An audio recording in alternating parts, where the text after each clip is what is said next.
So I decided to make one more video for you guys for our last lesson. And this lesson is going to be about people who were excluded from the progressive movement.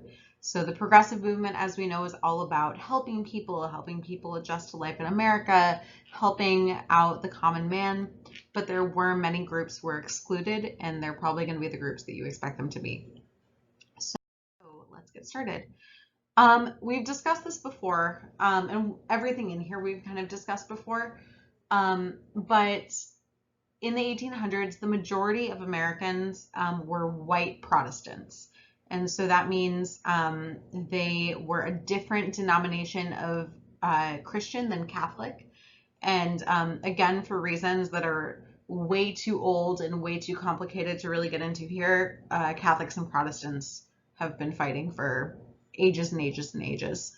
But just know that, like, under the umbrella of Christianity, there are a bunch of different denominations of Christianity. One of them is Catholic, one of them is Protestant. Another one would be like Mormonism, Methodism, Presbyterianism. There are a whole bunch. So Catholic and Protestant. Protestant kind of encompasses most denominations that are not Catholic. And a lot of these people at the time believed that the United States should remain white and Protestant. And so you could imagine that in the late 1800s, this flood of immigrants from parts of the world where people were not white or were not Protestant could have been scary to these people. That is ignorant of them, but they were scared by it. So a lot of prejudice and discrimination arose in the time period. So the first thing is prejudice against Catholics. So the Protestant population of America feared that the rising number of Catholic immigrants threatened the American way of life.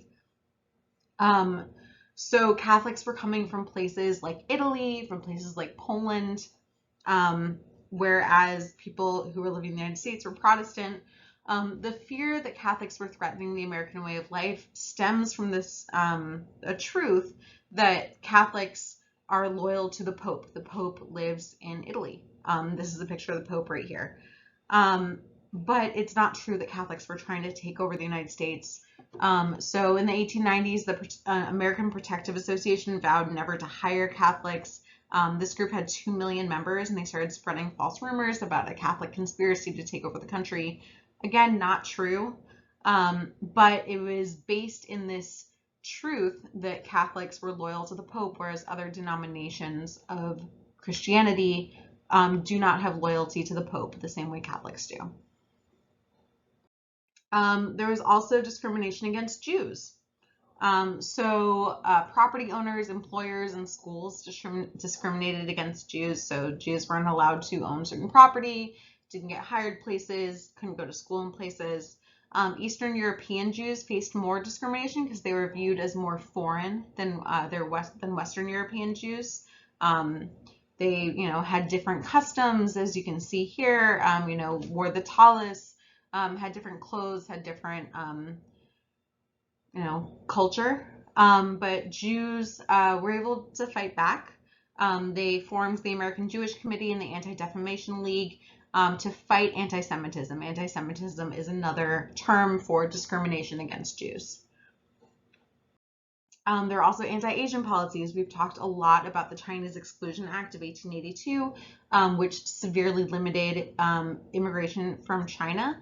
But there were also laws that made it illegal for Asians to buy land. And then our president, Teddy Roosevelt, cut what he's called the Gentleman's Agreement with Japan, which basically cut Japanese immigration to the United States and fueled anti-Japanese sentiment in the United States. So it was all the way up to the president who are fueling these racist and discriminatory feelings among white Americans. There was discrimination against Native Americans. Just like, after centuries of living with white people on their lands, still facing discrimination. There were poor living conditions on the reservations. Disease spread really quickly.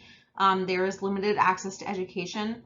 But this man, Dr. Carlos Montezuma, he and others founded the Society of American Indians to reveal the government abuses of Native American rights. But Native Americans are still being discriminated against. So when I say that they created these organizations to fight back, it's not like they won. The fight is ongoing. There is discrimination against Mexican Americans. So in the early 1900s, there was political unrest and poverty in Mexico. So a lot of Mexicans were coming to the United States. And they faced discrimination and violence, because what else would they face once they got here? So they created groups called mutualistas.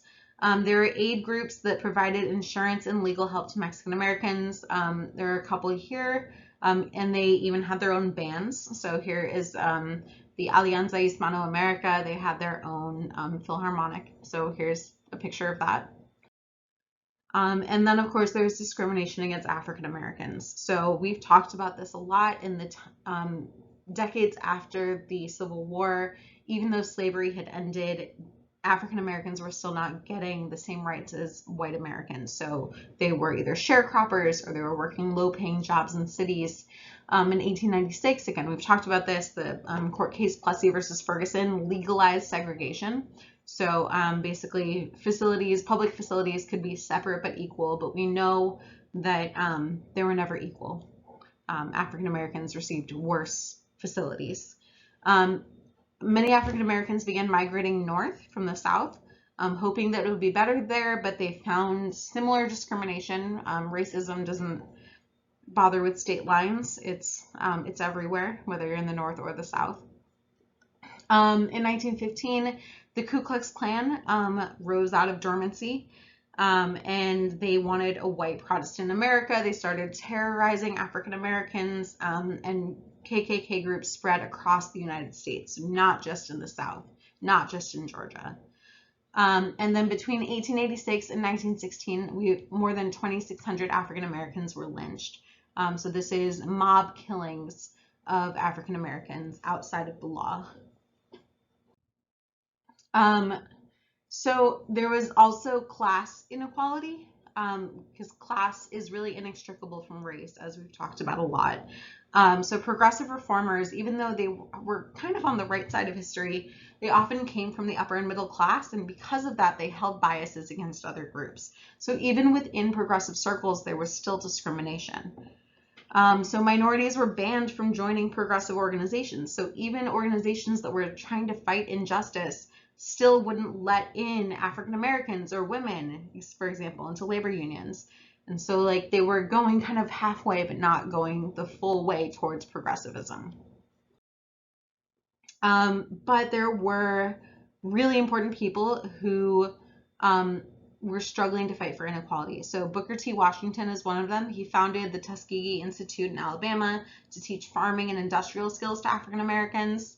There's W.E.B. Du Bois, who was the first African American to receive his PhD from Harvard, and he became a vocal leader in the struggle for economic and educational opportunities for African Americans.